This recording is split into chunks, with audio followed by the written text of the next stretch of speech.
बच्चों, हम पढ़ रहे हैं कक्षा 8वीं की सामाजिक विज्ञान की वर्कशीट माह जनवरी की है। और इसी तरह के और वीडियो देखने के लिए चैनल को सब्सक्राइब कीजिए। तो बच्चों, इसके अलावा हमने 8वीं के अन्य विषयों के भी वीडियो बनाए हैं। यदि आपने नहीं देखा हो तो चैनल की प्लेलिस्ट पर जाकर देख सकते हो। तो चलो शुरू करते हैं। तो इस वर्कशीट में सबसे पहले आपको जो अनिवार्य जानकारियां वह भरनी है। विद्यार्थी का नाम, पिता का नाम, शाला का नाम, जिस भी स्कूल में आप पढ़ते हो, और कक्षा आ जाएगी 8वीं। ठीक है।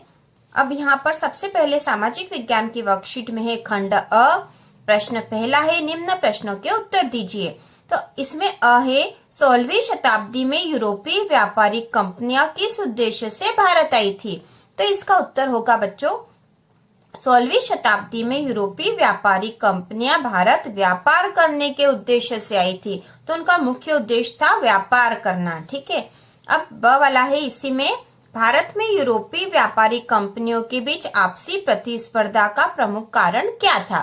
तो इसका उत्तर होगा, यूरोपीय कंपनियां बाजार पर प्रभुत्व स्थापित करके मुनाफा कमाना चाहती थी।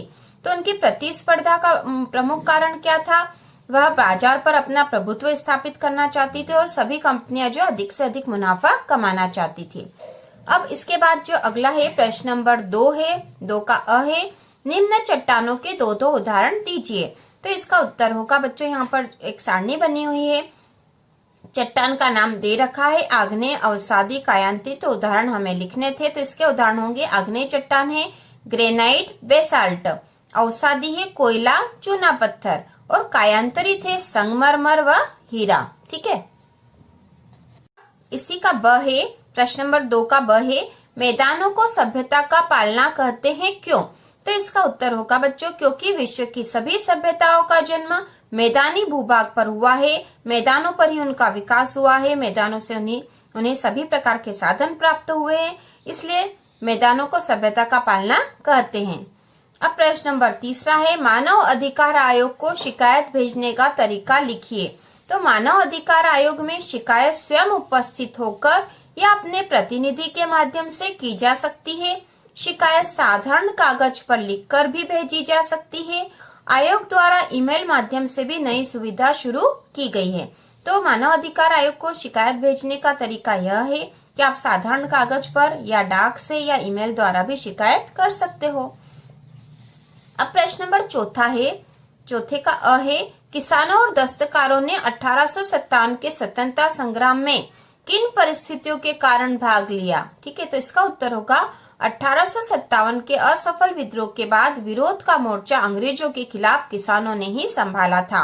किसान व दस्तकार अंग्रेजी शासन की शोषण की नीति का विरोध कर रहे थे, क्योंकि अंग्रेजी नीति के कारण उनकी आर्थिक स्थिति खराब हो गई थी। ठीक है। इस कारण से उन्होंने भाग लिया था, क्योंकि अंग्रेजों की जो नीतियां थी उसके कारण उनकी आर्थिक स्थिति खराब होती जा रही थी, इसलिए वो अंग्रेजों का विरोध कर रहे थे। वे चाहते थे कि अंग्रेज देश छोड़कर चले जाए। अब इसका जो ब वाला है, 1857 के स्वतंत्रता आंदोलन ने भारतीय स्वतंत्रता की नींव किस प्रकार तैयार की? तो इसका उत्तर होगा, 1857 के स्वतंत्रता संग्राम आंदोलन की शुरुआत 10 मई 1857 को मेरठ से हुई, जिससे धीरे धीरे एक बड़े जन आंदोलन का रूप ले लिया। ठीक है। जिसने धीरे धीरे एक बड़े जन आंदोलन का रूप ले लिया। यह अंग्रेजों के खिलाफ प्रथम व्यापक आंदोलन था, इसलिए इस आंदोलन ने भारतीय स्वतंत्रता की नींव तैयार की।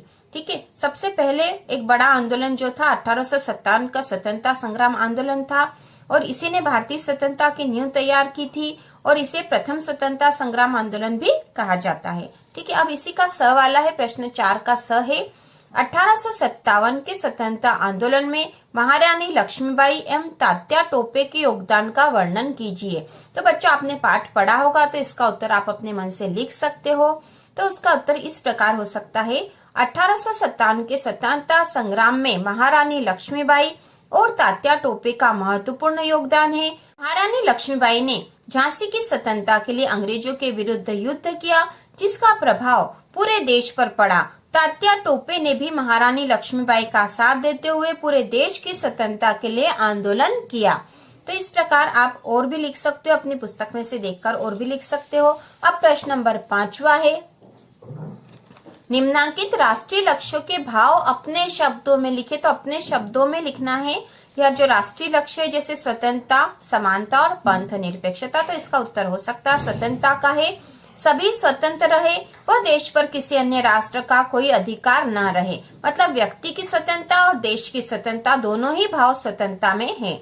दूसरा है समानता, देश के सभी नागरिकों के साथ समानता रखी जाए, सभी के साथ समान व्यवहार हो और कानूनी रूप से भी सब समान हो।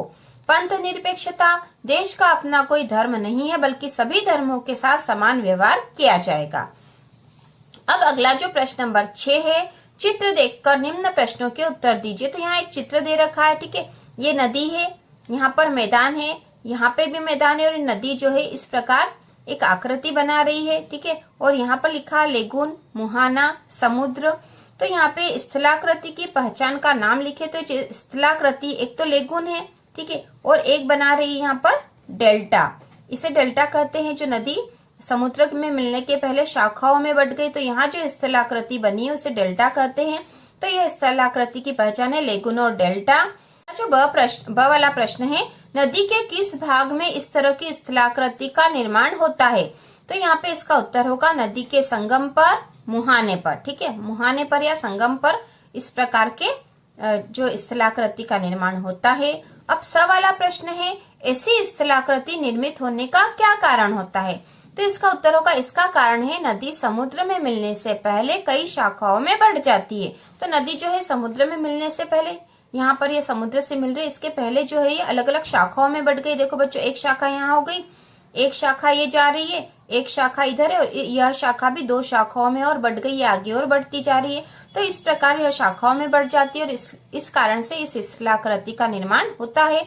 फिर अगला प्रश्न है, किसी एक नदी का नाम लिखिए जो इस तरह की स्थलाकृति का निर्माण करती है। तो इसका उत्तर होगा गंगा। तो एक उदाहरण हमने लिख दिया है, गंगा नदी जो है समुद्र में मिलने से पहले इस प्रकार की स्थलाकृति का निर्माण करती है। जो प्रश्न प्रोजेक्ट वर्क जो है खंड ब है, यहाँ पे प्रश्न नंबर 7 दे रखा है, पाठ्य पुस्तक अथवा एटलस की सहायता से दिए गए मानचित्र में संकेत चिन्हों द्वारा निम्नांकित स्थानों को दर्शाइए। तो आपको इन स्थानों को इस मानचित्र में दर्शाना है बच्चों। आप अपनी पुस्तक में से यह कर सकते हो, क्योंकि यहाँ पुस्तक की सहायता से आप आसानी से कर सकते हो। इसमें दिखाना है रॉकी पर्वत, कैलिफोर्निया की खाड़ी आदि जो दिखाना है, तो हमने यहाँ दिखा रखा है।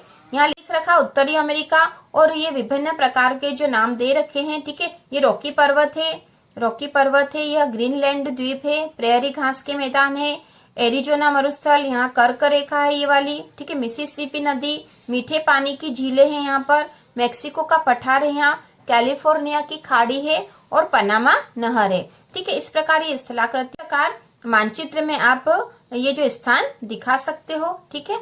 यह प्रोजेक्ट वर्क था और इसी तरह के और वीडियो देखने के लिए चैनल को सब्सक्राइब कीजिए, जिससे कि आपको वीडियो के नोटिफिकेशन और आने वाली नई जानकारी तुरंत मिलती रहे।